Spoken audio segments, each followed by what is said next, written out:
outside the yard to be in Kentucky?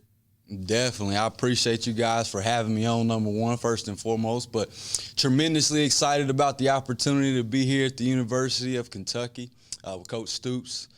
Done a phenomenal job of building the program, continuing to develop the brand, and excited to be on the defense with Coach White, Coach Summerall, Coach Stewart, man, Coach Buff, man, a really, really exciting and exciting time for my family and extended family here in Kentucky. So thank you guys for having me again. Awesome. Okay, first question will go with Lonnie Demery. Please introduce yourself, Lonnie, and tell them who you're working for. Lonnie Demery, Kentucky Sports Report, Coach. How are you? Congratulations to your new addition to your family. Thank you. Thank you. Yes, sir. So I had a chance to FaceTime with him early this morning while he was getting his bottle, his early morning bottle. So I appreciate it. Did you have any previous knowledge of Coach Stoops other than the fact of what he's doing? I'm talking about personal knowledge. Did you have any personal contact with him prior to now, prior to behind all with him, past calls or whatever? Outside of being a legend in the game of football, in terms of defensive back play and in terms of defensive play overall, we really didn't have any previous connections. So I knew him again from afar and definitely admiring his work throughout his career. Again, as a defensive coordinator, defensive back coach, so on and so forth. And then as a head coach here, has done a phenomenal job. But in terms of a relationship outside of that, no, sir, we didn't. Our first conversation was throughout this interview process, and we've had many since then, but leading up into it, no, sir. Josh Moore. Hey, Chris, welcome. I'm Josh with the Lexington Herald Leader. Hey, Josh.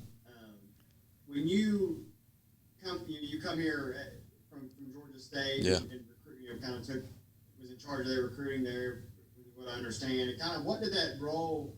I guess what did that look like for you there? Yeah. And what do you like? What is your recruiting role? How do you see that playing out here? I guess how much do you expect to take on in that respect?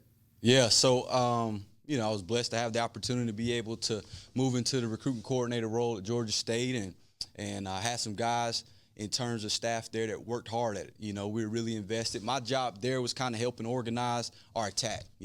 How are we going to be aggressive and getting the kids the right fits in terms of for our program at that time. And so Coach Elliott, the head coach at Georgia State, blessed me with the opportunity to be really flexible in that, in terms of our approach and be really creative in that regards. And we had a smaller department in terms of recruiting. We didn't have a lot of people, a lot of hands on deck. So it was a lot on the coaches, a lot on the support system that was in place to be able to get the right pieces. So here I'm excited about having a lot more resources to be able to continue to grow in that creativity and how we reach kids, how we reach their families, get them on campus, man, and give them an opportunity to see what a phenomenal place we have to offer, both academically and football program-wise and community-wise as well. So, those pieces were really important to helping us grow it at Georgia State, and I'm excited about being able to develop those relationships here and get those guys to campus and get them a chance to wear this beautiful Kentucky blue. Derek Terry. Hey, Chris, Derek Terry from Cats Falls 24/7 Sports. I've got another recruiting question for you as well. Moving up now, obviously you're at a solid group of 5 school, but being in the SEC, I guess you personally, how eager are you to kind of see how you stack up on the recruiting trail against other SEC schools, other Power 5 schools? Oh, I can't wait. Chomping at the bit. We've had a chance to talk a little bit recruiting and kind of strategy and kind of names on the board and all that stuff. So I'm excited about digging in and building those relationships. At the end of the day, it's about relationships, it's how you treat people. It's about understanding where you are and where they want to go and helping those young men and their families get to that point. You know what I mean? And so I'm excited about the opportunity. Can't wait to get to it, roll my sleeves up and get to work old-fashioned, feet on the ground, blue-collar mentality, excited about it. So. Larry Vaught. Hey, good morning, Chris. Larry Vaught of VaughtsViews.com. Hey, good morning. Personal mentor to Nathan Fuqua. So my guy, yes, sir. Remember that. Yeah, okay, 10-4. Tell me a little bit about what you're hoping or looking forward to as far as working under Brad White and learning from Brad White. Man, first off, Coach Fuqua, man, mentor, brother, has been a phenomenal influence in my life and tremendously grateful for the time that I spent with him Georgia State. Short story, he actually recruited me coming out of high school, believe it or not. I didn't mean to age him a little bit. Forgive me, Nate, but no, great guy, and I definitely enjoyed working with him and working for him. But Coach White, man, a phenomenal football mind, extremely detailed in his teaching, has a plan of attack that's really organized, similar in terms of structure to where we were at Georgia State, which is very helpful.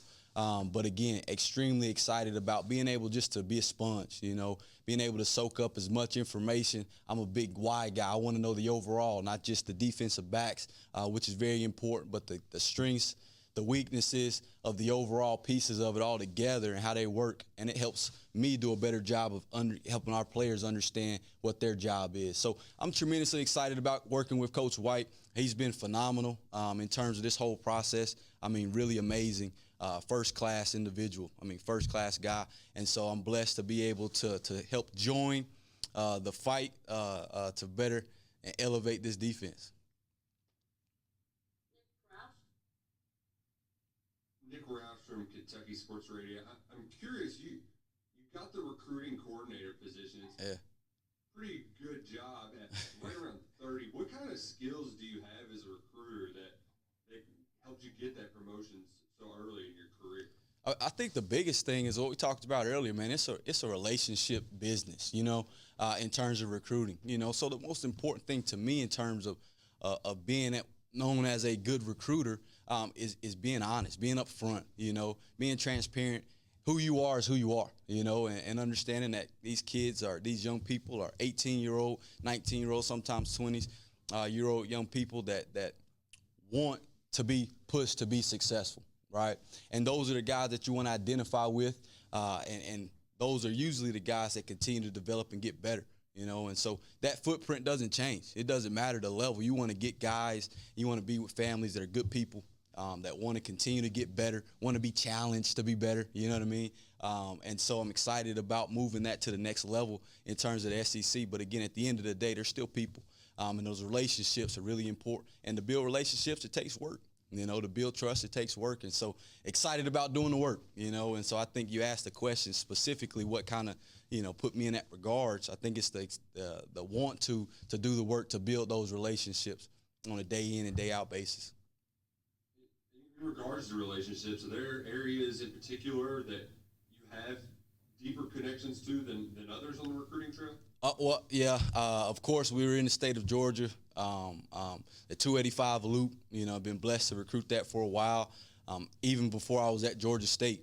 So very familiar with a lot of those coaches, a lot of those programs in that area, as well as South Florida. I've been recruiting that area for a while as well. And then home for me is North Carolina, and so that 40 corridor, I'm very familiar with that as well. So those are kind of the three main areas that really familiar with.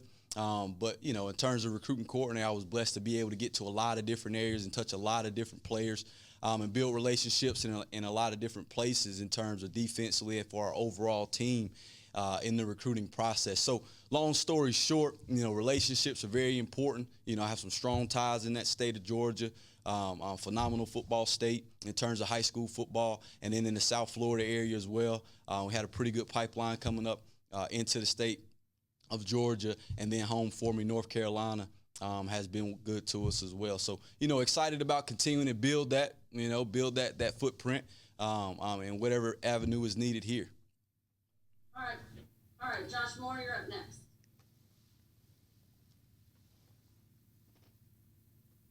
I think you're muted. Yep, there we go. No, you're fine. I'm curious, Chris, how did you get on, how did you kind of get on Coach Stoops' radar, and what, I know Coach Landis worked Yeah. for him there, and Yeah. he was on Georgia State staff. Did he kind of, did y'all talk about this before you kind of went into it? What's the, how did it kind of spark there? Yeah, so literally, the story goes very simple, not very complicated. We're sitting in the office one afternoon, and Landis, my guy, he comes in, and Landis bleeds Kentucky blue, by the way. So he came in my office and said, "Hey, Coach Clinkscale is leaving. Would you be interested?" I said, "Yeah, sure." Literally, that was a conversation. And so, long story short, I guess he reached out to a few guys here and kind of got a pulse for what the situation was and kind of what Coach Stoops was looking for, Coach White were looking for. And I gave them my information.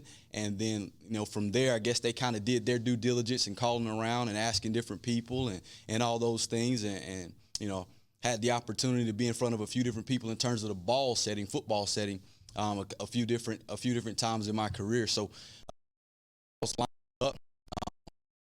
And then got on the phone with Coach Stoops and had a great initial conversation with him. Meanwhile, at that time we were literally going through the labor process with my wife.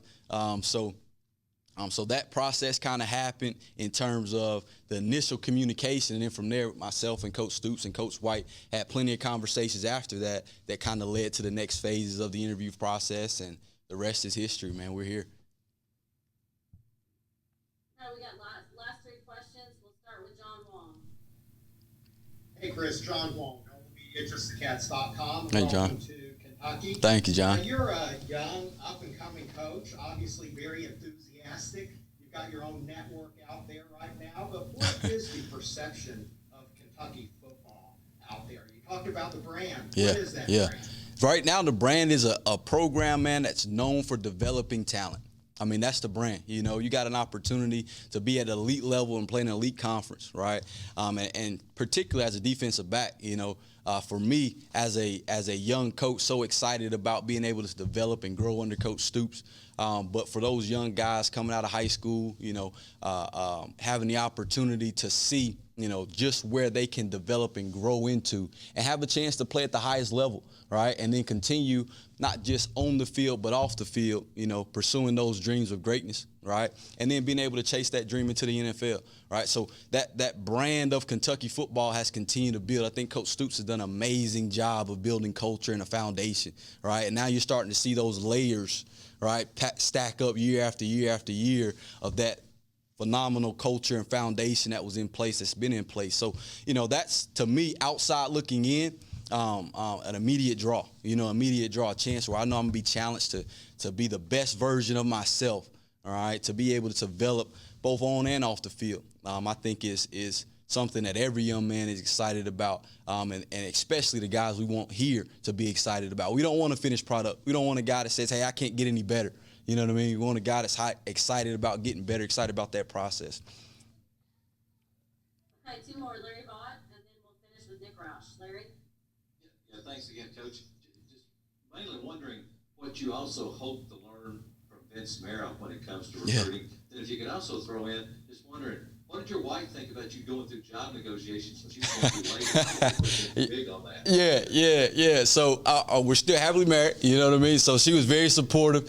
I made sure before any of this transpired, I got the first call from Coach Stoops, and I said, Coach, I got to check with the captain now. I got to check with the captain before we move this thing any more forward. And she was all on board. She's tremendously excited.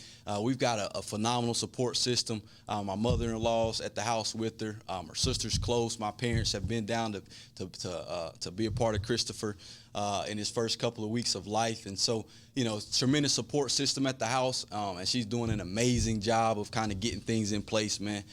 So I definitely did make sure before any of this went any further than just a phone call that she was good with it, Larry. So I appreciate it. But in terms of learning from Vince, man, I'm really excited about that. I've heard phenomenal things from all coaches that I've known in this business for a while, just about how outstanding of a man he is, great relationship builder, phenomenal storyteller, you know what I mean? So those things, man, I think go a long way. And so I'm excited, thrilled to death to kind of learn some of the tricks of the trade from him and trying to develop and grow under him. And hopefully can be able to add some of those things to my repertoire and continue to help build this brand of Kentucky football. Okay, final one is Nick Roush. Nick? Normally the coaching carousel isn't spinning in May. Yeah. June. What are just some of the challenges to taking this job now, particularly with the open recruiting period happening for the first time in seemingly forever? Yeah. So, I mean, it's a challenge, but it's also a blessing in regards of, everybody's kind of just now getting guys on campus. You know what I mean? So it is tremendously different. Usually coming in, in that coaching carousel you mentioned, around February, around January, around December, around those times, right? Those are times where that board is getting on campus. Some of those younger guys are getting on campus, and so you're building those relationships. Well, here, everybody's been virtual, and so I've had a chance to, even at Georgia State, connect with some of the guys that we're recruiting here. You know what I mean? So in terms of virtually, they're familiar with me, Now it's getting them on campus, and everybody's in this same whirlwind of when to get guys here, how to get guys here, official visits, so on and so forth. So that part of it is kind of an even playing field, and just the reality of what we're in terms of the time, But it is very different in terms of the time frame from when I start to when the season starts.